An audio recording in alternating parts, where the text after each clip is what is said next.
Shalom, salam damai di dalam nama Yesus Kristus bagi kita semua umat yang dikasihi Tuhan dimanapun kita berada. Kembali kita akan bergumul merenungkan sebagian dari firman Tuhan yang menjadi landasan renungan kita di Minggu tanggal 2 Juli tahun 2023 yang dinamakan Minggu Pesta Panen atau Minggu Kerja Rani. Sebelum kita membaca dan merenungkan firman Tuhan, mari kita siapkan hati, kita mohon penyertaan Tuhan, kita bersatu di dalam doa. Kita berdoa. Ya Allah Bapa kami yang empunya hidup kami mengucap syukur ya Tuhan, berkat penyertaan Tuhan sempurna di dalam hidup kami, yang memampukan kami untuk kembali memiliki kesempatan merenungkan sebagian dari firman-Mu. Entah kami hamba-hamba Tuhan yang sedang dalam persiapan untuk menyampaikan firman-Mu, biarlah Roh Kudus-Mu berkuasa di hati kami, bekerja melalui firman-Mu yang akan kami baca dan kami renungkan saat ini, sehingga kami mampu bersaksi di dalam nama Tuhan. Bapa, inilah doa kami serahkan hidupan kami dan juga hati kami hanya kepada Tuhan. Melalui anak-Mu Yesus Kristus kami berdoa. Amin. Saudara yang dikasihi Tuhan, kita akan membaca nas firman Tuhan dari kitab Imamat pasal yang ke-23 ayat 15 sampai ayat yang ke-22. Demikianlah firman Tuhan, Imamat pasal 23 ayat 15 sampai 22. Kemudian kamu harus menghitung mulai dari hari sesudah Sabat itu, yaitu waktu kamu membawa berkas persembahan unjukan. Harus ada genap 7 minggu, sampai pada hari sesudah Sabat yang ke-7. Kamu harus hitung 50 hari. Lalu kamu harus mempersembahkan korban sajian yang baru kepada Tuhan. Dari tempat kediamanmu kamu harus membawa 2 buah roti unjukan yang harus dibuat dari 2/10 efa tepung yang terbaik dan yang dibakar sesudah dicampur dengan ragi sebagai hulu hasil bagi Tuhan. Beserta roti itu kamu harus mempersembahkan 7 ekor domba berumur setahun yang tidak bercela dan 1 ekor lembu jantan muda dan 2 ekor domba jantan.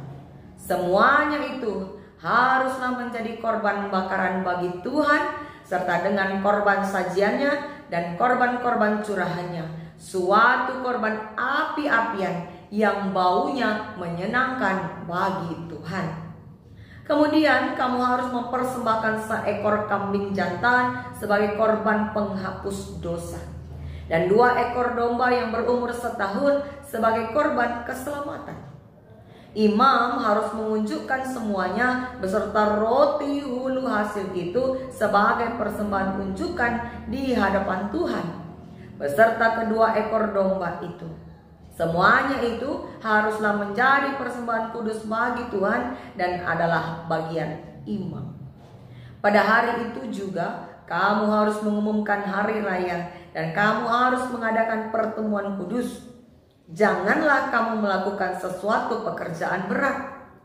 Itulah suatu ketetapan untuk selama-lamanya di segala tempat kediamanmu turun-temurun. Pada waktu kamu menuai hasil tanahmu, janganlah kau sabit ladangmu habis-habis sampai ke tepinya. Dan janganlah kau pungut apa yang ketinggalan dari penuaianmu. Semuanya itu harus kau tinggalkan bagi orang miskin dan bagi orang asing. Akulah Tuhan Allahmu. Sampai demikianlah isi dari firman Tuhan yang akan kita renungkan dengan tema persembahan yang menyenangkan Tuhan. Saudaraku yang dikasihi Tuhan, kalau saudara ditanya hal-hal apa saja yang bisa membuat saudara bersyukur, tentu ada banyak sekali ya. Ada banyak sekali hal-hal yang bisa membuat kita bersyukur. Namun pertanyaan berikutnya, ketika kita bersyukur, hal apakah yang pertama sekali kita lakukan? Di suatu kesempatan ada sebuah pesta ulang tahun yang diadakan secara meriah di sebuah hotel. Ulang tahun seorang anak sematawayang dari sebuah keluarga. Ulang tahun yang ke-17 tahun. Tak tanggung-tanggung biaya yang orang tuanya keluarkan itu mencapai harga 2 sepeda motor. Dan kedua orang tuanya itu mengaku bahwa mereka sangat mengucap syukur atas berkat Tuhan bagi anak yang mereka kasihi, yang kini telah genap umurnya 17 tahun. Tapi seusai pesta berakhir, semuanya kembali lagi seperti biasa. Ya, semua kembali seperti biasa. Kedua orang tua tersebut sibuk kembali berjualan, ke gereja juga jarang-jarang. Ketika ada perayaan pesta panen atau kerja rani di gereja, persembahan yang mereka bawa hanyalah persembahan seadanya. Karena mereka mengaku sedang susah akibat habis-habisan merayakan ulang tahun si anak. Saudara yang dikasihi Tuhan, pernahkah saudara melakukan hal yang serupa? Atau mungkin ada orang-orang di sekitar saudara, saudara yang terdekat mungkin ya melakukan hal yang serupa? Banyak keluarga yang rela mengeluarkan segala kepunyaannya secara tak tanggung-tanggung untuk membuat sebuah perayaan. Tetapi ketika perayaan yang sifatnya untuk Tuhan, rasanya berat untuk memberi yang terbaik. Padahal kita tahu hidup kita, nafas kita ini adalah pemberian dari Tuhan. Pertanyaan refleksi bagi kita, bagaimana seharusnya wujud syukur kita atas anugerah Tuhan yang telah kita terima dan kita nikmati selama ini. Dan bagaimana seharusnya sikap kita dalam memberi persembahan kepada Tuhan. Saudaraku yang dikasihi Tuhan, mari kita kupas ayat nats khotbah kita yang telah kita baca tadi. Renungan kita yang diambil dari Imamat 23 ini berisi tentang perintah Allah kepada bangsa Israel tentang aturan-aturan keimaman, yaitu hari-hari raya dan persembahan yang berkenan di mata Tuhan. Perintah ini Tuhan sampaikan sebelum mereka memasuki tanah Kanaan, yang Ia sampaikan melalui Musa untuk disampaikan kepada bangsa Israel. Bangsa Israel yang tengah dalam perjalanan menuju tanah yang dijanjikan Tuhan, Tuhan perintahkan untuk merayakan hari-hari raya yang harus dikuduskan oleh bangsa Israel, yaitu diawali dengan hari Sabat, hari ke-7, hari perhentian penuh. Itu tertulis di ayat yang ke-3. Kemudian ada hari Paskah ayat 5. Lalu ada hari raya roti tidak beragi ayat 6. Dan apabila bangsa itu telah sampai di tanah Kanaan, ketika mereka menuai hasil ladangnya, Tuhan mengharuskan mereka untuk mengucap syukur. Dengan apa? Dengan hasil pertama dari tuaian atau hasil panennya yang pertama. Lalu kemudian mereka juga harus menghitung 7 minggu. Ya. Setelah hari itu mereka harus menghitung genap 7 minggu sampai pada hari yang ke-50 sesudah hari Sabat. Mereka harus mempersembahkan korban sajian yang baru kepada Tuhan ketika itu. Itu tertulis di ayat 15 sampai yang ke-16. Ini berarti Tuhan menghendaki setiap orang bersiap-siap. Kata menghitung hari itu mengajak setiap orang untuk memperhatikan tanggal berapa, hari apa mereka harus membawa persembahan kepada Tuhan, agar mereka mempergunakan waktu yang ada sebaik mungkin, mempersiapkan persembahan yang terbaik untuk Tuhan. Jadi tidak ada alasan untuk tidak siap ya, tidak ada alasan buru-buru dalam mempersiapkannya. Karena mereka sudah diajak untuk menghitung hari, bersiap-siap. Lalu ke semua jenis-jenis persembahan juga diatur di dalam nats ini. Dan semuanya adalah yang terbaik, itu syaratnya. Bukan yang bercela, itu ayat 18. Yang tak bercela artinya bukan yang cacat, bukan lembu yang kurus kerempeng, atau kambing domba yang tua-tua yang tidak laku lagi dijual, melainkan yang kudus, yang terbaik, yang menyenangkan bagi Tuhan. Dan tugas imam yaitu mengunjukkan semua persembahan tersebut. Artinya imam lah yang mempersembahkannya kepada Tuhan. Karena itulah salah satu tugas dari imam, ya, menjadi perantara umat kepada Tuhan, membawa persembahan kudus bagi Tuhan dan memperoleh bagiannya. Ayat 20. Lalu pada hari raya itu juga bangsa Israel tidak ada yang boleh melakukan pekerjaan berat. Semua harus menyediakan waktu untuk datang berkumpul menyembah Tuhan, ya. Semua harus datang, bukan hanya persembahannya yang sampai, tapi orangnya juga harus datang. Semua harus datang. Kalau dalam terjemahan bahasa Karo, Pustaka Sebadia mengatakan arus pulung guna sembah man Tuhan, ya. Semua berkumpul bersama-sama.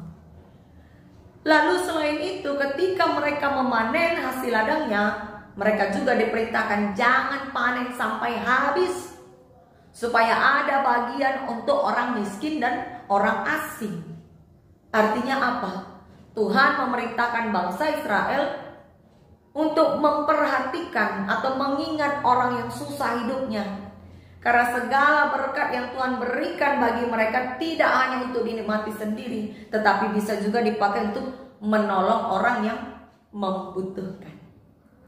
Lalu apa pesan firman Tuhan hari ini bagi kita? Saudara yang dikasih Tuhan, adakah dari kita yang akhir-akhir ini sering sekali mengeluh?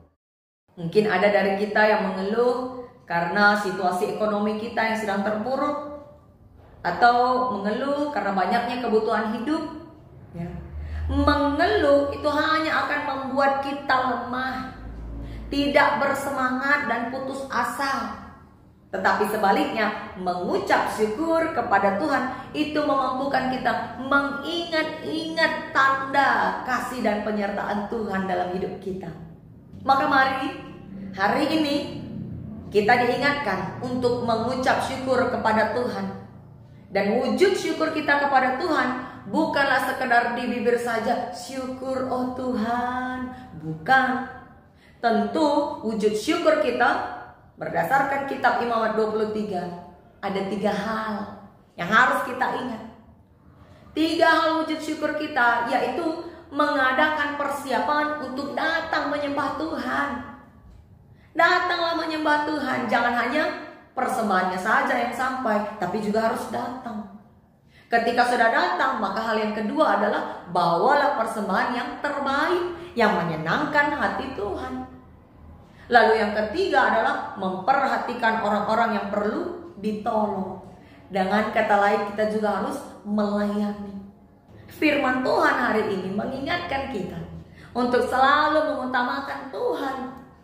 Tuhan mengajarkan segala hal bagi bangsa Israel sampai sedetail-detailnya. Supaya apa? Supaya bangsa ini tahu bagaimana cara menyembah Tuhan, mengutamakan Tuhan. Karena Tuhanlah yang memberkati bangsa Israel dengan berlimpah-limpah berkat penyertaan. Dimulai dari mereka di Mesir, dibebaskan, ditemani dalam perjalanan selama 40 tahun hingga sampai ke tanah Kanaan. Dengan kata lain, Tuhan mau bangsa Israel itu menjadi bangsa yang tahu berterima kasih, sehingga tahu juga cara menghormati Tuhan. Pertanyaan refleksi bagi kita, bagaimana dengan kita? Sudahkah kita menjadi pribadi yang tahu berterima kasih? Mari saudara dikasih Tuhan, jadilah pribadi yang terus bersyukur dan menyadari berkat penyertaan Tuhan. Memberi persembahan yang terbaik kepada Tuhan adalah tanggung jawab dan wujud syukur kita atas apa yang telah Tuhan anugerahkan bagi kita. Maka persembahan untuk Tuhan tidak boleh yang bercacat, tetapi yang menyenangkan hati Tuhan. Kita tidak bicara tentang kuantitas, ya, jumlah, bukan. tetapi kita berbicara tentang kualitas yang disertai dengan hati yang penuh syukur. Jangan karena gengsi kita memberi persembahan, lalu kita pinjam sana, pinjam sini, berhutang supaya dilihat orang, lalu dipuji sebagai orang yang paling bersyukur. Jangan. Tuhan tahu siapa kita, dan Tuhan tahu isi hati kita. Ingat bahwa sekalipun kita memberi persembahan yang terbaik untuk Tuhan, tentu itu tidak mengurangi berkat-berkat Tuhan dalam hidup kita. Jangan takut rugi di dalam memberi persembahan kepada Tuhan. Toh semua yang ada pada kita itu pemberian dari Tuhan. Semua berkat dari Tuhan. Dan apapun dan sebanyak apapun yang kita persembahkan untuk Tuhan tidak akan pernah sebanding dengan berkat yang kita terima dari Tuhan. Karena berkat Tuhan bukan hanya berupa materi, tapi juga berupa kesehatan, damai, sukacita, keluarga, anak-anak, cucu, dan seterusnya. Maka lakukanlah apa yang Tuhan kehendaki, sehingga semua yang kita perlukan dalam hidup kita dicukupkannya. Ingat Matius 6 ayat 33. Carilah dahulu kerajaan Allah dan kebenarannya, maka semua akan ditambahkannya kepada kita. Tuhanlah sang sumber berkat. Jadi kerjakan apa yang berkenan bagi Tuhan, maka Dia akan mencukupkan kehidupan kita. Jangan takut di dalam memberi persembahan, karena tidak akan mengurangi berkat Tuhan dalam hidup kita. Saudara dikasih Tuhan, di gereja kita GBKP, budaya mengucap syukur seperti yang dilakukan bangsa Israel di masa panen itu juga ada. Dan dinamakan Pesta Kerja Rani atau Minggu Pesta Panen. Minggu Pesta Panen ini berdasarkan konteks kehidupan nenek moyang kita, suku Karo, yang dulunya mayoritas petani, di mana pada musim panen semuanya berkumpul, berpesta, bersukacita, dan mengucap syukur kepada Tuhan yang memberikan tanah subur, menumbuhkan benih, memberi hujan, dan membuat tumbuh-tumbuhan menghasilkan buah. Maka tradisi ini diangkat untuk mengajak kita semakin menyadari berkat-berkat Tuhan, sekaligus menjadi wujud pelestarian budaya kita. Maka minggu ini dinamakan Minggu Pesta Panen atau Minggu Kerja Rani, yang setiap tahunnya terus berulang di waktu yang serupa. Inilah kesempatan bagi kita untuk membawa persembahan kepada Tuhan. Persembahan yang terbaik yang menyenangkan hati Tuhan. Memang konteks kehidupan kita saat ini dalam hal mata pencaharian semakin beragam ya. Bukan lagi bertani ya, tetapi ada juga yang pegawai, karyawan, buruh pabrik. Tetapi bukan berarti kita tidak punya masa panen ya. Karena setiap orang pasti memiliki masa panen, baik melalui gaji bulanannya untuk karyawan, pegawai, dan buruh, atau melalui keuntungan usahanya bagi pengusaha dan para pedagang. Maka haruslah tiap-tiap orang mengucap syukur kepada Tuhan. Persiapkan ya. Tidak ada alasan tidak siap, terburu-buru, karena pesta kerja rani itu selalu berulang setiap tahun. Mari wujudkan syukur kita dan sadari bahwa semua yang telah kita kerjakan itu karena berkat penyertaan Tuhan. Kalau bukan karena Tuhan, kita tidak akan sanggup mengerjakan apapun. Kita tidak akan sanggup meraih rezeki kalau bukan karena berkat, kekuatan, dan penyertaan dari Tuhan. Maka mari, meski ada dari kita yang saat ini mungkin sedang berada dalam keterpurukan secara ekonomi, sehingga tidak ada uang ya, atau sedang berobat, duit habis untuk beli obat, mari hitung berkat Tuhan, rasakan penyertaan Tuhan, dan mengucap syukurlah. Pasti selalu ada hal yang baik yang membuat kita ingin mengucap syukur kepada Tuhan. Pasti selalu ada hal yang baik yang memampukan kita untuk memberikan yang terbaik kepada Tuhan. Ingat kesaksian Nabi Habakuk dalam Habakuk 3 ayat 17 sampai 18, di mana Nabi Habakuk tetap bersukacita dan mengucap syukur meski pohon ara tidak berbuah, anggur dan zaitun pun tidak berbuah, bahkan domba-domba ternak mati semua. Karena apa? Karena dia percaya Tuhan senantiasa menyertai bangsa Israel. Tuhan sanggup membalikkan setiap keadaan. Dan saudara yang dikasih Tuhan, mari miliki hidup yang seimbang. Boleh kita bekerja mati-matian, boleh kita berpesta habis-habisan, tapi ingat, mengucap syukurlah kepada Tuhan. Ada saatnya kita untuk mengucap syukur, ada saatnya kita membawa persembahan yang terbaik untuk Tuhan. Dan ingat, melalui persembahan yang kita bawa ke gereja, kita secara tidak langsung telah ikut melayani saudara-saudara kita yang kesusahan, yaitu melalui pelayanan gereja. Maka mari datanglah menyembah Tuhan, bawalah persembahan yang harum, yang terbaik, yang menyenangkan hati Tuhan. Karena hanya Tuhanlah yang patut kita sembah. Amin. Tuhan Yesus memberkati. Kita berdoa. Ya Tuhan Allah Bapa kami mengucap syukur Bapa. Hari ini kami kembali diingatkan atas firman Tuhan untuk mewujudkan rasa syukur kami dengan cara mempersiapkan persembahan yang terbaik yang menyenangkan hati Tuhan. Ajar kami Tuhan untuk selalu beriman teguh kepada Tuhan dan mampu menyadari berkat penyertaan Tuhan, sehingga dalam kehidupan kami bisa terus memuliakan nama Tuhan. Dan melalui persembahan yang telah kami persiapkan, kami bisa melayani melalui gereja Tuhan. Di dalam nama Yesus kami berdoa dan mengucap syukur. Amin.